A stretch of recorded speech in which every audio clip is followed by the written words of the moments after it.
હવે English ગ્રામરમાં active અને passive void જેને આપણે ગુજરાતીમાં કર્તરી કર્મણી પ્રયોગ કહેતા હોઈએ છીએ.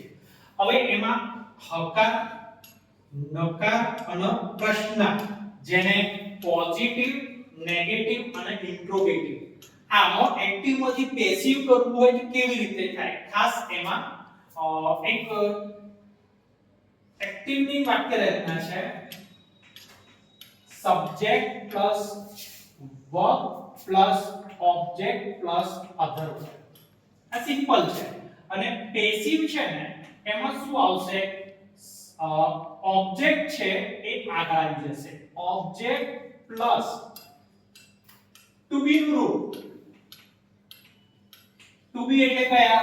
is, am, are, was, were આ કાળ પ્રમાણે. બરાબર? પ્લસ V3 નું ફોર્મ આપણે શીખ્યા. રાઈટ, રોટ, રિટન. રિટન એ V3 થયું. રાઈટ V1 થાય. રોટ V2 થાય અને રિટન V3 થાય. બરાબર? પછી વત્તા પ્લસ હવે શું થશે? બાય આવશે. પ્લસ સબ્જેક્ટ આવશે. હવે સબ્જેક્ટ નું ઓબ્જેક્ટ માં I નું મી થશે, V નું અસ થશે.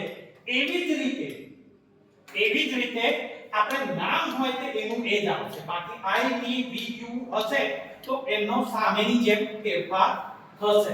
અને પછી અધર વર્ડ એટલે અન્ય શબ્દ. લાસ્ટ સન્ડે, એવરી સન્ડે આવી રીતે. હવે વાક્ય જોઈશું એટલે આપણને ખબર પડશે. હવે પોઝિટિવ માં પહેલું વાક્ય છે I play cricket every Sunday. આ સબ્જેક્ટ થયું, આ વર્બ થયું, આ ઓબ્જેક્ટ થયું, આ અધર થયું. ક્લિયર? હવે ઓબ્જેક્ટ ના આગળના સ્થાને ક્રિકેટ પછી ટુ બી નું રૂપ આપણે જોઈએ પ્રમાણે is played by me. I નું શું થયું? me every Sunday. એક્ટિવ નું પેસિવ આ રીતના રૂપાંતર થયું. હવે નકાર વાક્યમાં જ્યારે ડુ ડઝ હોય પેસિવ કરીએ is એ માર્ક થઈ જશે. did હોય તો was were થઈ જશે. અહીંયા થયું. નકારમાં સબ્જેક્ટ આવી ગયું, પછી વર્બ આવી ગયું, ઓબ્જેક્ટ આવી ગયું, અધર વર્ડ આવી ગયું. બરાબર? તો એવી જ રીતના આપણે ફેરફારમાં જોઈએ તો જે ઓબ્જેક્ટ છે એ આગળ આવી જશે. Cricket is not. હવે ડુ નું શું થયું? ક્રિકેટ ની જોડે is વપરાય.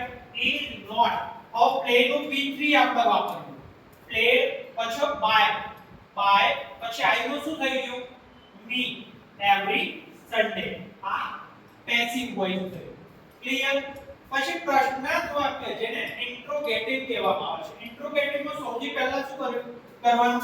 ડુ ડઝ વાપર્યું હોય એની નીચે જેવું લાગે ને આ સબ્જેક્ટ કહેવાય. બરાબર? આ વર્બ કહેવાય, આ ઓબ્જેક્ટ કહેવાય, આ અધર વર્ડ કહેવાય. ક્લિયર? હવે તમારે ઓબ્જેક્ટ ને આગળ લાવવાના પણ ડુ ની નીચે is એમાં ટુ બી નું રૂપ મૂકી દેવાનું. હવે તમને ખબર છે ઓબ્જેક્ટ ને આગળ લાવવાના. ક્રિકેટ ની જોડે is જ વપરાય. તો is આગળ મૂકી દીધું, ટુ બી નું રૂપ આગળ આવે આમાં. પછી ક્રિકેટ ઓર પ્લે નું P3 શું થાય? પ્લે by I નું શું થયું? me every Sunday. પ્રશ્નાર્થમાં આવી રીતે ફેરફાર થાય. પ્રશ્નાર્થમાં શું થાય? સહાયક ક્રિયાપદ સૌથી આગળ આવે પેસિવમાં. નકારમાં શું આવે? સહાયક ક્રિયાપદની જોડે નોટ આવે. સહાયક ક્રિયાપદ એટલે હેલ્પિંગ. ક્લિયર? આમાં કોઈને ડાઉટ? નો. હવે આગળ when does she eat her meal? તો her meal જે છે ને હવે શું થાય? આના સબ્જેક્ટ કહેવાય, આના વર્બ કહેવાય, આના ઓબ્જેક્ટ કહેવાય. પણ જ્યારે WH what, where, when, who what વાળા એવા વાક્યો હોય, H વાળા વાક્યો એમાં કોઈ ફેરફાર થતો નહીં. ખાલી who ને છોડીને, WHO ને છોડીને. તો એ જેવું છે એવું મૂકી દીધું when. પછી ટુ બી નું રૂપ આપણે આગળ મૂકવાનું પ્રશ્નાર્થમાં. જેમ આગળ જે મૂક્યું ને એવી રીતે. તો આગળ શું છે? ઓબ્જેક્ટ શું છે? ઓબ્જેક્ટ ના હિસાબે બધું જોવાનું. હર meal આવ્યું કે એમાં is જ આવે. ખ્યાલ આવ્યો? તો is ટુ બી નું રૂપ આગળ, પછી her meal ઓબ્જેક્ટ ને આગળ લઈ લીધું.